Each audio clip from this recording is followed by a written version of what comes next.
Hello everyone, welcome to filmy nerd. तो She Hulk का episode तो रिलीज हो चुका है with lot of Easter eggs and where they also teases a big story line for future MCU. So बिना स्पेंडर्स का use किए चलिए इस एपिसोड का ब्रेक डाउन करते हैं।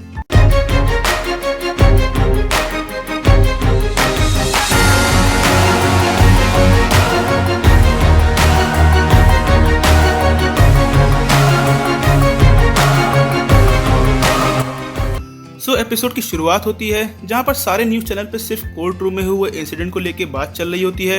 एंड यहीं पर आप इस न्यूज चैनल पे देख सकते हो कि टाइटेनिया का लॉयर कोर्ट रूम में हुए इंसिडेंट को लेके ये बताता है कि ये सारी चीजें टाइटेनिया के लो ब्लड शुगर की वजह से हुई हैं। जिसके बाद से लोग जेनिफर वॉल्टर के हल्क को नया नया नाम देने लगते हैं, जैसे कि girl Hulk, she Hulk, lady Hulk वगैरह वगैरह। और वो अपनी अचीवमेंट को सेलिब्रेट ही कर रही होती है कि तभी उसे पता चलता है कि कंपनी ने उसे जॉब से निकाल दिया है। जेन, आई एम सॉरी, मैं तुम्हें अब रख नहीं सकता।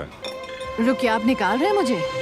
और यहीं पर जब जेनिफर 10 ऑफ बीट जॉब्स का आर्टिकल पढ़ रही होती है तो आप उसकी स्क्रीन पे और भी कई सारी चीजें देख सकते हो, जैसे कि man fight with metal claws in bar brawl. अब ये चीज तो हम सबको पता है कि पूरे मार्वल में सिर्फ एक ही बंदा ऐसा है जिसके पास मेटल के क्लॉज हैं, और वो है अपना वुल्वरीन, जो कि बहुत ही बड़ा ईस्टर एग है एमसीयू में वुल्वरीन को लेके।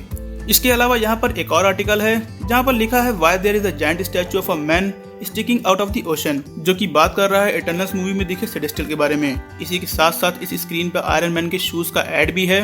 और यहीं पर आप जेनिफर के फोन में कैप्टन अमेरिका के पिछवाड़े का वॉलपेपर देख सकते हो, जो कि काफी ज्यादा फनी था। जिसके बाद GLKNH के पार्टनर होल्डन हॉलीवे उसे जॉब ऑफर करते हैं, जिसके पीछे का मेन रीजन सिर्फ ये होता है कि शी हल्क उनकी फर्म का मेन फेस बन सके। जबकि कॉमिक बुक में ठीक इसी का उल्टा था। हॉलीवे जेनिफर वॉल्टर को इसलिए हायर करते हैं ताकि वो सुपर ह्यूमन के केसेस हैंडल कर सके।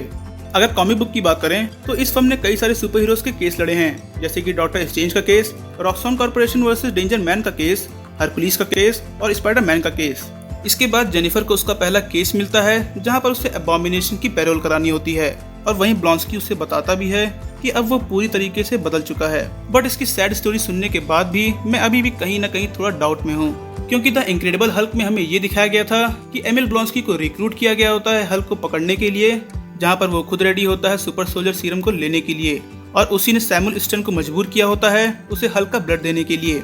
जबकि एपिसोड में वो जेनिफर को ये बताता है कि वो सारी चीजें उसने गवर्नमेंट के ऑर्डर पे की थी, जिसको देख के साफ पता चल रहा है कि वो अभी भी जेनिफर से झूठ बोल रहा है। इसके बाद जब जेनिफर ब्रूस से बात कर रही होती है तो उसी टाइम पता चलता है कि ब्रूस भैया सकारान स्पेसशिप में बैठ के कहीं सैर सपाटा करने जा रहे हैं। एंड ये वही स्पेसशिप है जिसे हम लोगों ने एपिसोड 1 में देखा था, जिसकी वजह से इनकी कार का एक्सीडेंट हो जाता है।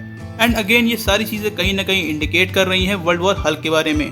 और इन्हीं सब के बाद एपिसोड के एंड में अबॉमिनेशन का एक वीडियो लीक हो जाता है जहाँ पर वो एक रिंग के अंदर लड़ रहा होता है, जिसे हम लोग शैंग-ची की मूवी में भी देख चुके हैं। जिसके बाद एक चीज तो पक्की है कि वोंग हमें शी हल्क के नेक्स्ट एपिसोड में दिखने वाला है, क्योंकि वही अबॉमिनेशन को प्रिजन से निकाल के फाइट क्लब में ले गया था। इसके अलावा ये चीज भी क्लियर हो जाती है कि शी हल्क की टाइमलाइन इटर्नल्स के बाद और स्पाइडरमैन नो वे होम से पहले की है। तो यार ये था शी हल्क के एपिसोड 2 का ब्रेकडाउन। अगर मुझसे कोई भी डिटेल मिस हो गई हो तो कमेंट सेक्शन में जरूर बता देना। Bye bye.